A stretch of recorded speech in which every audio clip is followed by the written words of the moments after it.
বকর জাকারিয়া সেই কৌশলটাই অবলম্বন করেছে। সে একটা জাল জাইফের আকীদাকে সমাজে ছড়িয়ে দেওয়ার জন্য সহিহ শিরোনামে পেশ করছে। সুতরাং যে আকীদাতে জাল জাইফ চলে না সে আকীদা, আর যে আকীদাতে জাল জাইফ চলে, এই উভয় আকীদা তো কখনো এক হতে পারে না। সুতরাং খতিব সাহেবের আকীদা আর আবু বকর জাকারিয়া সাহেবের আকীদা এটা কখনো এক হবে না।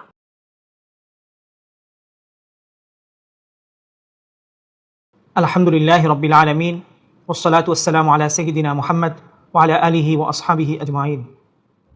শেখ আবু বকর জাকারিয়া সাহেবের রহমান আরশের উপর উঠেছেন এই কিতাবটি আমার সালাফি ভাইদের নিকট খুব প্রিয় একটি কিতাব, পছন্দনীয় একটি কিতাব, সহিহ আকীদার কিতাব এবং নির্ভরযোগ্য একটি কিতাব। কিন্তু দুঃখজনক বাস্তবতা হলো, আমার সালাফি ভাইরা যদি বুঝতেন এই কিতাবের মাঝে কত ইলমি খেয়ানত আছে, তাহলে আমার ভাইরা মনে হয় এই বিশ্বাস কিছু সময়ের জন্য হলেও উঠিয়ে নিতেন। শেখ আবু বকর জাকারিয়া সাহেব যেহেতু বিশ্বাস করেন আল্লাহ তাআলা সত্তাগতভাবে আরশে থাকেন এবং তিনি সেখানে উঠেছেন, এর পক্ষে তিনি ইব্রাহিম আলাইহিস সালাম থেকে একটি দলিল উল্লেখ করছেন। যেমন দেখুন, এই কিতাবের 102 নম্বর পৃষ্ঠার মাঝে তিনি উল্লেখ করেন, ইব্রাহিম আলাইহিস সালামকে যখন আগুনে নিক্ষেপ করা হয় তখন তিনি বলেছিলেন, আল্লাহুম্মা ইন্নাকা ওয়াহিদুন ফিস সামাই ওয়া আনা ওয়াহিদুন ফিল আরদি আ'বুদুকা। শেখের তর্জমা হচ্ছে, হে আল্লাহ, নিশ্চয়ই আপনি আসমানের উপর একজন আর আমি জমিনে একজন যে আপনার ইবাদত করি। এই বর্ণনাটি দিয়ে আবু বকর জাকারিয়া সাহেব বুঝাতে চাচ্ছেন তার আকীদা নবীদের আকীদা, তার আকীদা ইব্রাহিম আলাইহিস সালামের আকীদা। সেটা হচ্ছে আল্লাহ তাআলা আরশের উপর বা আসমানের উপর তিনি আছেন। আমার সালাফি ভাইরা তো মনে হয় শেখ আলবানী রহমতুল্লাহি আলাইহির নাম অবশ্যই শুনেছেন এবং তার তাহকিক আপনাদের নিকট কতটুকু নির্ভরযোগ্য তা মনে হয় আমার ব্যক্ত করার কোনো দরকার নেই। সেই আলবানী রহমতুল্লাহি আলাইহি তার সিলসিলাতুল আহাদিস যায়িফা কিতাবের মধ্যে এই বর্ণনা সম্পর্কে লিখেন। দেখুন 1216 নম্বর বর্ণনা, লাম্মা উলকিয়া ইব্রাহিমু ফিন নারি ক্বালা আল্লাহুম্মা ইন্নাকা ফিস সামাই ওয়াহিদুন ওয়া আনা ফিল আরদি ওয়াহিদুন আ'বুদুকা। দেখুন মোটা করে লেখা আছে দাঈফুন, অর্থাৎ এটি একটি যায়িফ বর্ণনা। এবং দেখুন আরেকটি কিতাব জাওয়াইদ তারিখ বাগদাদের মাঝে এসেছে, লাম্মা উলকিয়া ইব্রাহিমু ফিন নারি ক্বালা আল্লাহুম্মা আনতা ফিস সামাই ওয়াহিদুন ওয়া আনা ফিল আরদি ওয়াহিদুন আ'বুদুকা। ইসনাদুহু দাঈফুন। এই হাদিসের সনদ দুর্বল। আমি এখানে দুইজন মুহাক্কিকের তাহকিক পেশ করলাম। এর মধ্যে প্রথমজন হচ্ছেন আমার সালাফি ভাইদের প্রিয় একজন মুহাক্কিক শেখ আলবানী রহমতুল্লাহি আলাইহি। তিনি এই বর্ণনাটিকে উল্লেখ করেছেন যায়িফ বর্ণনা, অথচ এই যায়িফ বর্ণনা হলো আবু বকর জাকারিয়ার আকীদার দলিল। নাউজুবিল্লাহি মিন যালিক। আপনারা হয়তো শুনেছেন সম্প্রতি সময়ে আবু বকর জাকারিয়া প্রায় বলেন খতিব সাহেবের আকীদা ঠিক না, খতিব সাহেবের আকীদা এই, খতিব সাহেবের আকীদা সেই। আসলে এখানে বাস্তবতাটা হচ্ছে খতিব সাহেবের অর্থাৎ মাওলানা আব্দুল মালিক সাহেব হাফিজাহুল্লাহর যে আকীদা, এই আকীদার সাথে আবু বকর জাকারিয়ার আকীদা কখনো মিলবে না। কারণ হচ্ছে খতিব সাহেবের আকীদা আমাদের আকীদাতে কখনো জাল যায়িফ চলে না, কিন্তু আবু বকর জাকারিয়া তাদের আকীদাতে জাল যায়িফ সব চলে। দেখুন, আমরা আমাদের আকীদার প্রচার কিন্তু এভাবে করি না যে আমাদের আকীদা হচ্ছে সহিহ আকীদা, কিন্তু সালাফিরা কিন্তু করে। কেন করে জানেন?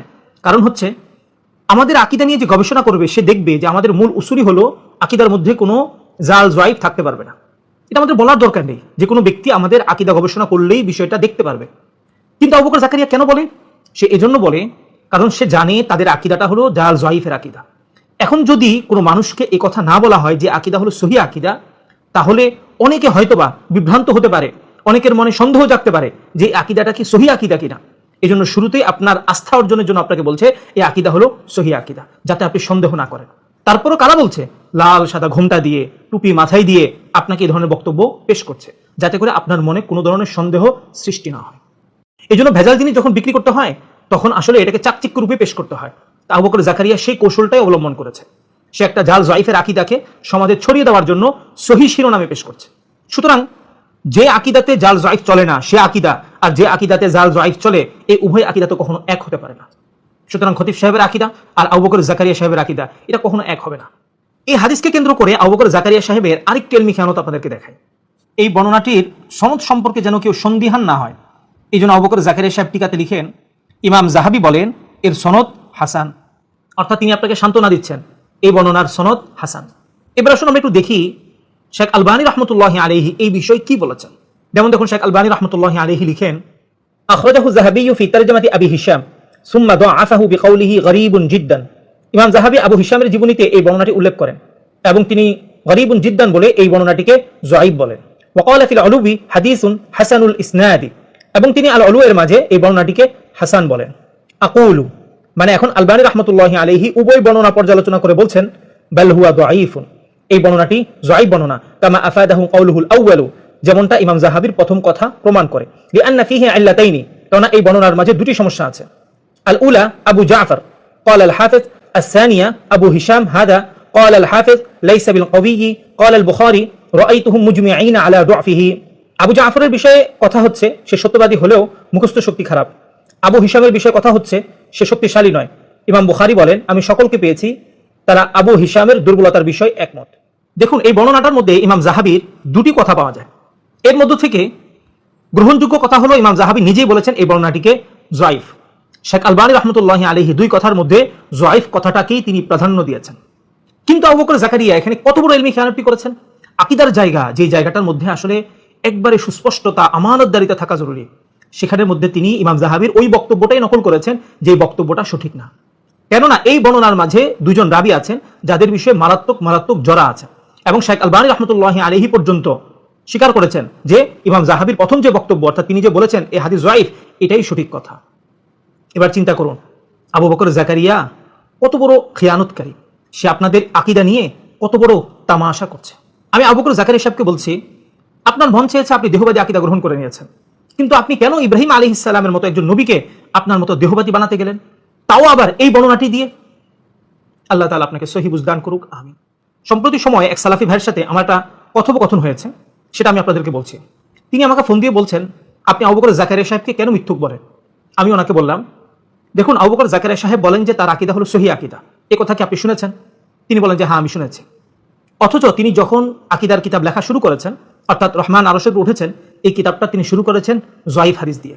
এমনকি যখন তিনি হাদিস থেকে দলিল দিচ্ছেন যে আল্লাহ তাআলা আরশের উপর উঠেছেন, ওই যে হাদিস প্রথম যেটা উল্লেখ করেছে সেই হাদিসটা পর্যন্ত জয়ীফ।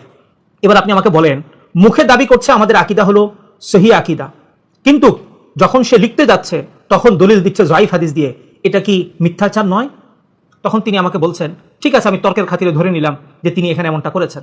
আমি তাকে বললাম যে ভাই আপনি তর্কের খাতিরে বিষয়টা ধরে নিয়েছেন, এজন্য আল্লাহ তাআলা আপনাকে উত্তম জাযা দান করুক এবং হেদায়েত দান করুক। বহু সালাফি আছে যারা তর্কের খাতিরেও এটা মানতে চায় না, তাদের শাইখদের ভুল, তাদের শাইখদের জালিয়াতি তাদেরকে যদি ধরেও দেওয়া হয় তারপরেও তারা ব্যাখ্যা করবে, তারপরেও শাইখের ভুল হয়েছে এই কথা সে বলতে চায় না। তো আপনি তর্কের খাতিরে ধরে নিয়েছেন, এজন্য আল্লাহ তাআলা আপনাকে সহিহ বুঝ দান করুক, আমিন। আজকের আলোচনার খোলাসা, আবু বকর জাকারিয়া সাহেব রহমান আরশের উপর উঠেছেন এই কিতাবের মধ্যে তিনি হযরত ইব্রাহিম আলাইহিস সালাম থেকে একটি বর্ণনা উল্লেখ করেছেন, যেটা দ্বারা তিনি বুঝাতে চেয়েছেন যে ইব্রাহিম আলাইহিস সালামও তার মতো দেহবাদী আকীদা রাখতেন, অর্থাৎ তিনি বিশ্বাস করতেন আল্লাহ তাআলা আসমানের উপরে আছেন। কিন্তু দুঃখজনক বাস্তবতা হলো এই বর্ণনাটি জয়ীফ। আর আমরা সকলেই জানি আকীদাতে জয়ীফ হাদিস কখনো গ্রহণযোগ্য না। কিন্তু সালাফিরা আমার সাধারণ মুসলিম ভাই বোনদেরকে সহিহ শিরোনামে এই সমস্ত জাল জয়ীফের আকীদা খাওয়াচ্ছে, কিন্তু আমার সাধারণ ভাইরা যেন সন্দেহ না করতে পারে এজন্য তারা শিরোনাম দেয় সহিহ আকীদা। তো আমি আমার তরুণ মুসলিম ভাই বোনদের বলবো, আপনারা এই সালাফিদের থেকে সতর্ক হন। এই সালাফিরা আপনাদের ঈমান নিয়ে তামাশা করছে, এরা হাসতে হাসতে লাল সাদা ঘোমটা দিয়ে আপনার পরকালকে বরবাদ করে দিচ্ছে। আপনার কবরে আবু বকর জাকারিয়া যাবে না, আপনাকেই যেতে হবে। সুতরাং আবু বকর জাকারিয়ার এই জাল জয়ীফের আকীদা, এই দেহবাদী আকীদাকে আজই বর্জন করুন এবং আজই আপনি আকীদা থেকে তওবা করে ফিরে আসুন। আল্লাহ তাআলা আপনি সহ আমার সকল সালাফি ভাইদেরকে সহিহ বুঝ দান করুক এবং দেহবাদী আকীদা বর্জন করে প্রকৃত সহিহ আকীদাতে আসার তৌফিক দান করুক, আমিন। সাথে সাথে আপনারা আলোচনাটি শেয়ার করে দিবেন যাতে করে আমার আপনার অন্যান্য মুসলিম ভাই বোনদের নিকট প্রকৃত সহিহ আকীদা পৌঁছে দেয় এবং সালাফিদের সহিহ শিরোনামের এই সমস্ত জালিয়াতি মিথ্যাচার মুসলিম জাতি যেন দলিল সহ জানতে পারে। আল্লাহ তাআলা আমাদের সকলকে তৌফিক দান করুন, আমিন। ওয়া আখিরু দাওয়ানা আনিল হামদুলিল্লাহি রাব্বিল আলামিন। আসসালামু আলাইকুম ওয়া রাহমাতুল্লাহি ওয়া বারাকাতুহু।